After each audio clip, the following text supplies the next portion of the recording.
Psicólogas e psicólogos podem tirar férias? Quais são os cuidados éticos que esses profissionais que atuam na clínica precisam ter? Meu nome é Tati Pérez, eu sou psicóloga terapeuta de casal e eu ensino colegas psis a atenderem casais e conecto profissionais capacitadas com casais que estão precisando de ajuda. Se tu ainda não me acompanha, vem comigo aqui no Ser Terapeuta de Casal, te inscreve no canal, ativa as notificações e vamos juntas conhecer muito desse universo da terapia de casal. A primeira questão importante para a gente conversar sobre férias da psicóloga ou do psicólogo clínico que atuam ali no atendimento clínico diretamente com os clientes e, consequentemente, trabalham também, com terapia de casal, é que o nosso código de ética profissional, ele não diz nada referente a férias. Então, não tem uma cláusula no nosso código de ética falando sobre esse período de férias. Eu acho uma pena que a gente não tenha esse tipo de informação, porque isso faz com que muitas pessoas achem que na psicologia a gente precisa trabalhar o tempo todo e não tem o direito de ter férias, porque afinal de contas nós estamos ali cuidando do outro.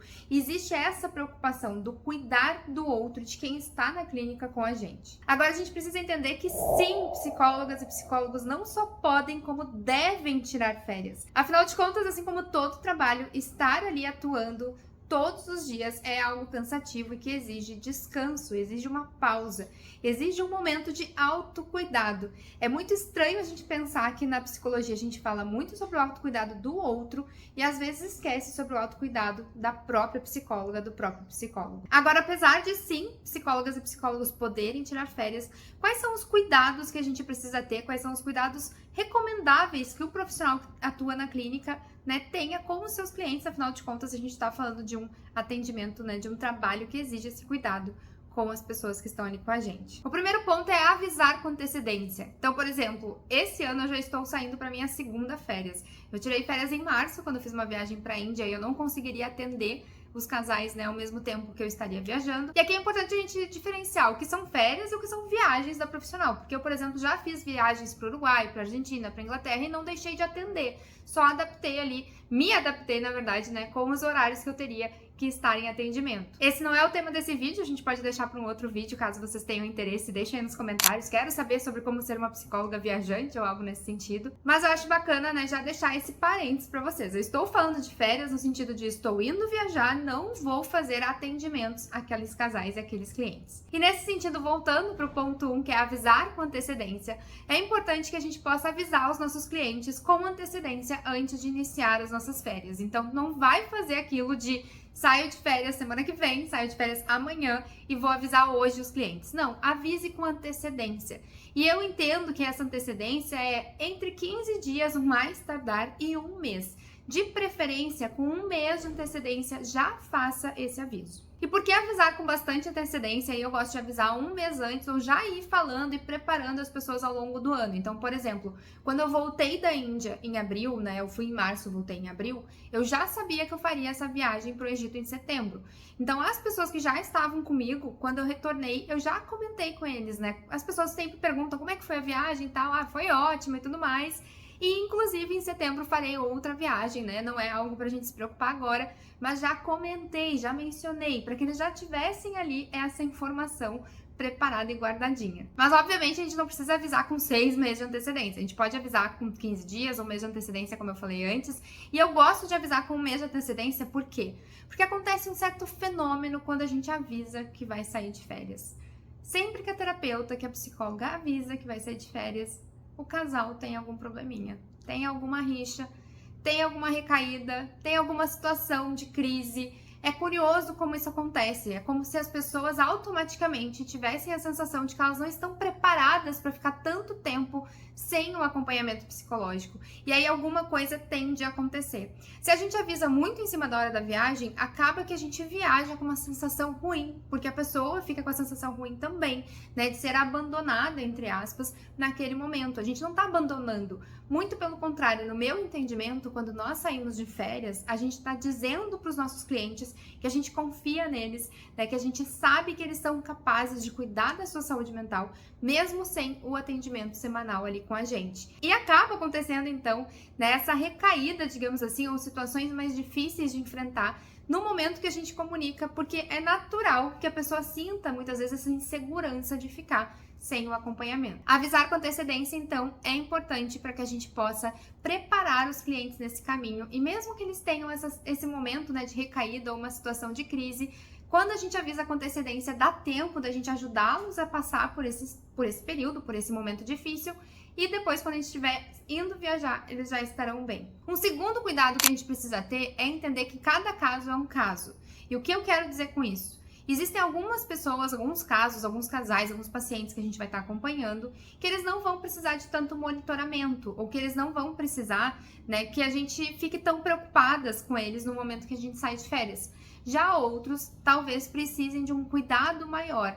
Então, é preciso avaliar cada caso. Como eu costumo trabalhar com casais, a terapia de casal, ela não exige um cuidado tão intenso nesse sentido.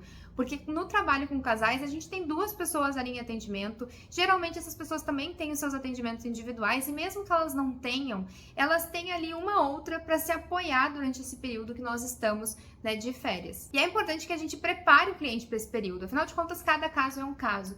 E preparar os clientes na terapia de casal, nesse caso, é justamente conseguir levar para os clientes um fechamento. Sempre antes de sair de férias, principalmente se eu vou ficar 2, 3, 4 semanas em férias, eu gosto de fazer esse fechamento. É fazer um resumo do que nós vimos até ali, de como foi o processo terapêutico até ali, e levantar com eles aquelas situações que foram boas no sentido de que funcionaram. O que eles fizeram, o que eles aprenderam nesse período da terapia de casal, que tem sido proveitoso, que tem sido benéfico lá fora da terapia, né? Que eles têm aprendido, que eles têm conseguido colocar em prática. E aí eu construo com eles nesse último atendimento uma lista dessas ações para deixar com eles no momento que eu for sair de férias. Olha, vocês já têm aqui, né? É um cartão de lembrete, digamos assim. Vocês sabem o que fazer. Vocês nesse momento não precisam de mim e eu confio que vocês vão conseguir, né? Passar bem esse período, mesmo sem o acompanhamento semanal da terapia de casal. E eu sei que quando eu falo isso, pode ser que alguns de vocês pensem assim, mas Tati, tu não tem medo de perder o cliente que está em terapia? Tu não tem medo de quando tu voltar de férias, essas pessoas não darem continuidade à terapia de casal? Não, eu não tenho medo e inclusive eu sei que isso vai acontecer com muitos casais, né, com alguns clientes que eu tô atendendo. Em geral, isso acontece com uns 10% dos clientes a cada vez que eu tiro férias. E isso não é um problema, eu não vejo isso como um problema, porque eu vejo que é um bom momento para eles se testarem sem a terapia. E se eles perceberem que sem a terapia eles conseguem ficar bem, para mim, tá tudo bem. Eu acredito que o espaço da terapia é um espaço para que as pessoas possam evoluir, para que elas possam encontrar o seu caminho, o seu direcionamento. Então, o meu objetivo com os clientes em terapia não é que eles permaneçam na terapia, porque afinal de contas eu não posso perder aqueles clientes. Não, o meu objetivo é que os clientes estejam em terapia porque faz sentido para eles estarem em terapia. E se durante um período em que eu sair de férias, confiando que tá tudo bem, eles conseguem ficar esse período sem mim, que é bom eles se experimentarem nesse lugar, daí que quando eu voltar, se eles quiserem, eu estarei ali disponível para eles, é um momento, né, em que eu me sinto segura de saber que aqueles que não vão retornar porque tiveram esse período também de um respiro da terapia e um período de conseguir avaliar o quanto a terapia de fato está ajudando ou o quanto a terapia ainda é necessária. Às vezes algumas pessoas vão prolongando a terapia por um medo de achar que não vão conseguir dar conta fora da terapia e as férias da psicóloga, né, ajuda a pessoa a entender o quanto ela dá conta.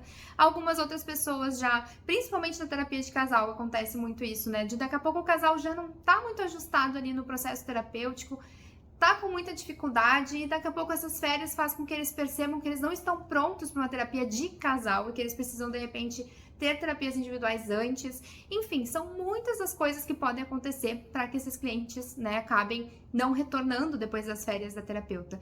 Mas esse não pode ser um medo da profissional. Pelo contrário, a gente vai precisar entender justamente o que eu falei no início, que cada caso é um caso. E assim como tem aqueles, né, que acabam não retornando porque percebem que o processo não era mais para eles, tem aqueles que retornam e retornam felizes com o nosso retorno e retornam, né, conseguindo inclusive colocar pra gente aquilo que eles aprenderam desse período sem a terapia. Então, assim como antes de entrar em férias eu faço, né, aquele atendimento para fazer um levantamento do que eles precisam estar atentos durante as minhas férias, quando eu retorno, eu faço aquele levantamento para entender o que eles aprenderam enquanto eu estive longe. E tem um ponto importante também. Como eu mencionei que cada caso é um caso, na terapia de casal, geralmente a gente não trabalha com casos muito intensos, ou se tem alguma situação ali de saúde mental mais grave, a gente trabalha com uma rede de apoio, né? Então, se a gente tem alguém que tem alguma questão diagnóstica, que precisa de um acompanhamento mais rígido, né, mais presente ali mesmo, sem pausas, que não permitiria essas férias tão longas, por exemplo, como eu faço, é importante que a gente tenha um contato de profissionais que possam acolher essa pessoa. Não é porque a gente está trabalhando com uma pessoa, né, que tem uma situação mais grave, que precisa de ajuda, que a gente não pode sair de férias. A gente pode sair de férias, mas a gente tem que ter essa rede. E aí eu falei que na terapia de casal, geralmente a gente tem essa rede, porque na terapia de casal, a terapeuta de casal não vai se preocupar em ela sozinha dar conta de tudo. O nosso objetivo, o nosso foco como terapeuta de casal é ajudar o casal na sua relação. Questões mais graves, questões mais intensas, as pessoas vão precisar tratar, né, num acompanhamento com o psiquiatra, num acompanhamento individual de psicoterapia, e nós ali como terapeutas de casal estaremos trabalhando com o casal. Por isso também, quando a gente trabalha com a terapia de casal, a gente pode ter mais liberdade, digamos, com a nossa agenda, né, e com a forma de trabalhar dentro dessa agenda, né, dentro desse ano de atendimentos, até podendo ter um pouco mais de férias, um pouco mais de flexibilidade na forma de atender. E aqui, quando eu falo de forma de atender, eu tô falando de uma periodicidade, de pausas e etc. E aí, um cuidado que a gente precisa ter quando a gente pensa, né, nesses clientes que precisam de um maior cuidado é justamente deixá-los com contato ou de alguma profissional que a gente confie, que possa atendê-los, ou então, né, um contato do CVV, algum lugar, né, também público, que possa realizar um atendimento emergencial, caso algo aconteça. Eu me perdi nos pontos, comecei a gravar o vídeo com ponto 1, ponto 2, ponto 3, me perdi nos pontos. Eu acho que agora seria o ponto 3, né, sobre as férias da terapeuta, que é a questão. E o pagamento? Como é que fica? A terapeuta sai de férias e fica sem receber? Eu não vou ter uma resposta pronta pra ti, porque isso vai ser muito individual de cada profissional. Então, cada profissional pode se organizar da maneira como sentir mais confortável e negociar ali com os clientes. Eu, por exemplo, né, quando faço essas férias, quando faço essas pausas, eu avalio qual é a situação do cliente naquele período. Então, por exemplo, se a pessoa não fez nenhum atendimento no mês que eu vou sair de férias, eu vou passar o mês inteiro sem atendê-la, eu não cobro a mensalidade. E eu informo para a pessoa, olha, eu não vou cobrar a sua mensalidade.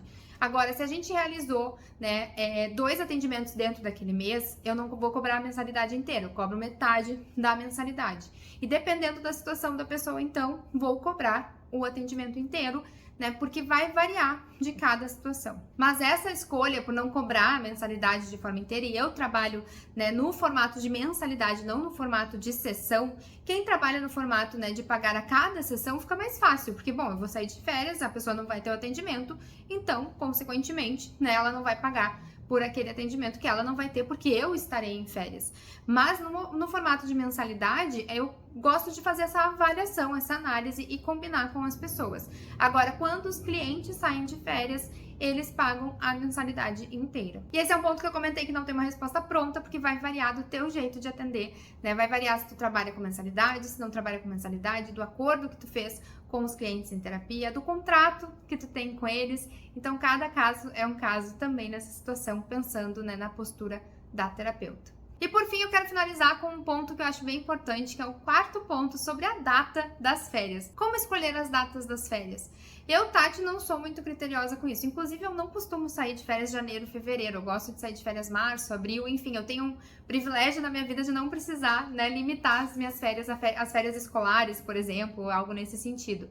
Mas se nós, terapeutas, né, trabalhamos com crianças, trabalhamos com adolescentes, ou temos filhos, né, e vamos ter que cuidar dos filhos durante um período ali de uma forma mais intensa por causa das férias daqueles filhos, eu não vejo problema nenhum a gente trabalhar, né, com umas férias de acordo com a demanda que a gente recebe também. E aí eu comentei, caso tu atenda crianças, adolescentes, esse seja o teu foco principal, obviamente, durante o período de férias escolares, vai ser um pouco mais difícil, às vezes, de manter o atendimento. Ou não também, posso estar falando bobagem, porque na terapia de casal a gente não tem tanta essa situação. A gente tem sim a situação na terapia de casal de que no período de férias escolares o casal vai estar com as crianças em casa, né? E não necessariamente eles cancelam os atendimentos. Eu acho que a gente tem muito na psicologia, às vezes, uma ideia de que qualquer coisinha as pessoas vão cancelar o atendimento, qualquer coisinha as pessoas vão interromper. E não é mais assim, as pessoas se adaptam quando elas entendem, elas percebem a importância da terapia. E por fim, pra gente fechar esse vídeo um quinto ponto que eu quero contar pra vocês como eu faço, mas que não é uma regra também, né? E sim uma forma de cada uma que pode pensar. Eu faço essas férias prolongadas, mas eu sempre deixo um canal aberto com os clientes. Eu sempre digo pra eles o seguinte: olha, eu estarei em férias, eu não vou conseguir realizar o atendimento, eu não vou conseguir realizar a sessão com vocês, mas eu terei acesso à internet. Como eu terei acesso à internet, caso vocês precisem, se vocês sentirem algo, né, se acontecer algum tipo de conflito que vocês precisam ali de uma orientação, de uma ajuda, fiquem à vontade de mandar um áudio, de mandar uma mensagem no grupo do WhatsApp, que assim que possível eu vou responder vocês. Né? E aí, assim que possível, eu dou o retorno, eu faço essa orientação. Em geral, pouquíssimos clientes utilizam esse espaço durante as minhas férias e eles sabem que eu estou de férias, então se eu demorar para responder ou algo nesse sentido, eles sabem, né, que é por causa disso e tá tudo bem. Mas eu gosto de deixar esse canal aberto justamente porque às vezes se a pessoa sentir que ela tá num momento mais difícil, às vezes o simples fato dela mandar um áudio pro terapeuta e saber que vai ter a resposta em algum momento já acalma, já tranquiliza o coração dela, né? E ela sabe que pode continuar e sabe que pode contar com a terapeuta, né? Contar comigo, que eu tô lá, eu não morri, eu só saí de férias. Eu trouxe aqui então 5 reflexões sobre as férias. Estou saindo de férias, mas teremos vídeos por aqui. Se não tiver, a gente tem os shorts, tem o Instagram. Te inscreve no canal, acompanha tudo no Ser Terapeuta de Casal pra ti que quer saber mais sobre terapia de casal e deixa aí nos comentários o que tu achou desse vídeo nesse estilo diferente, né? Eu tô testando uma série de formas de fazer vídeos aqui pra vocês, pra voltar mais aqui pro YouTube, estar mais com vocês aqui no YouTube, então a tua opinião é muito importante. Deixa aí nos comentários, vou adorar saber e te vejo no próximo vídeo.